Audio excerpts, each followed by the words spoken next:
There is a kind of loneliness in fighting for something real that no one warns you about. Not the loneliness of being alone, but the loneliness of being the one willing to say, "This matters too much to give up." After that visit, my heart was so full. I was so grateful for that kind touch from God.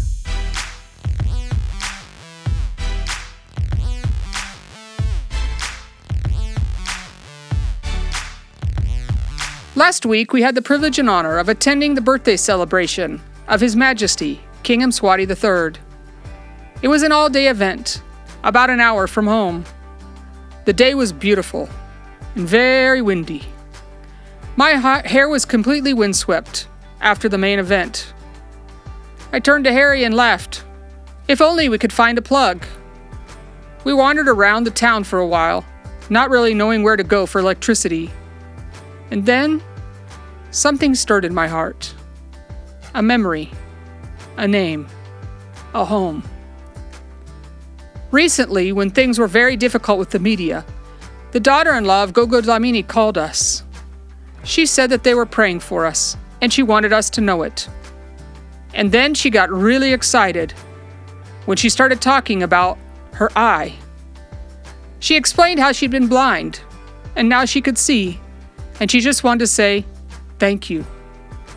She went on to tell us she now can sew, and now she can also read. And now she drives again, safely. 15 years ago, it was just Harry and me, a small team, and 4 little boys. We worked with Gogo Dlamini in the southern part of Eswatini.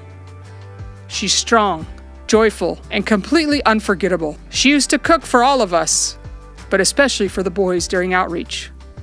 Those were their favorite days, because their bellies were full and their hearts were even fuller.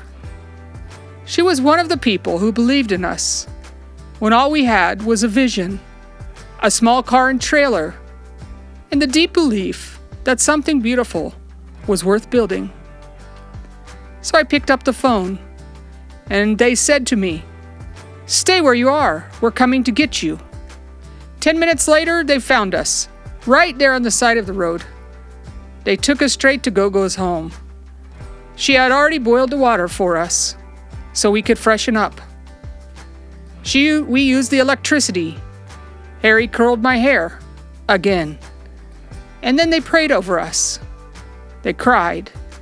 They laughed, just like they did all those years ago, when we had nothing but faith and a dream. And then something happened I'll never forget.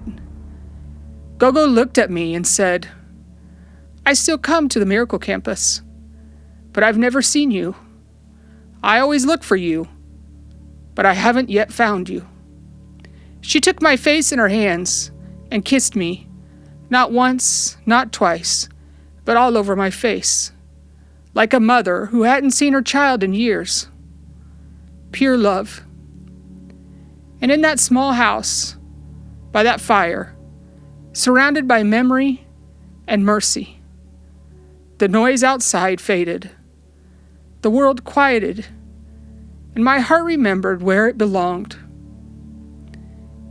In all the chaos that's happened lately, the crazy and vicious media attacks, sometimes you forget how many homes your heart has quietly built along the way. How many people are still out looking for you.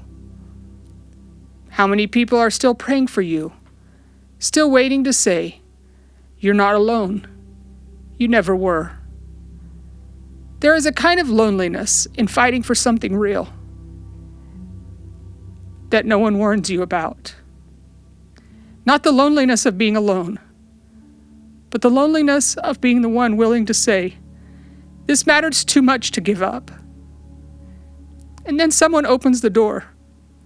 No fanfare, no speeches, just a warm fire, a plug, a prayer, and kisses on the face.